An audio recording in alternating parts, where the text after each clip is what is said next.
আজকে সর্বভারতীয় ভারতীয় জনতা পার্টির কর্মসূচি অঙ্গ হিসাবে সারা ভারতবর্ষের সঙ্গে সারা রাজ্যে এবং সারা আগরতলার সমস্ত বুথে গ্রাম চলো যে অভিযান, সেই অভিযানকে সামনে রেখে আমরা আজকে ৭ রামনগর বিধানসভা কেন্দ্রে ১৮ নম্বর বুথে আমরা এসেছি। প্রতিটি বাড়িতে আমরা যোগাযোগ সবার সমস্যা সম্বন্ধে অবহিত হওয়ার জন্য আমরা প্রতি বাড়িতে যাচ্ছি। বিশেষ করে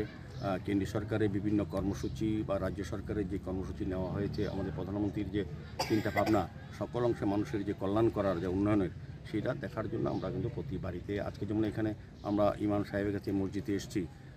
ওনার সঙ্গে আমরা মত বিনিময় করেছি। যে আমরা জেনে খুব আনন্দিত হয়েছি এই এলাকার সার্বিক আমাদের সঙ্গে আমাদের এই এলাকার যিনি কর্পোরেটর ৩৫ নম্বর ওয়ার্ডে আগরতলা পৌর নিগম অন্তর্গত তুষারকান্তি পরিচালিত আছেন, জসিমউদ্দিন সাহেব আছেন, আমাদের ইমাম সাহেব আছেন এবং বিভিন্ন আমাদের বুথের যে অমলের আমাদের যে সভাপতি সহ কার্যকর্তারা, আমরা প্রতিটি বাড়ি গেছি। আমরা এখানে দেখেছি যে প্রায় বাড়িতে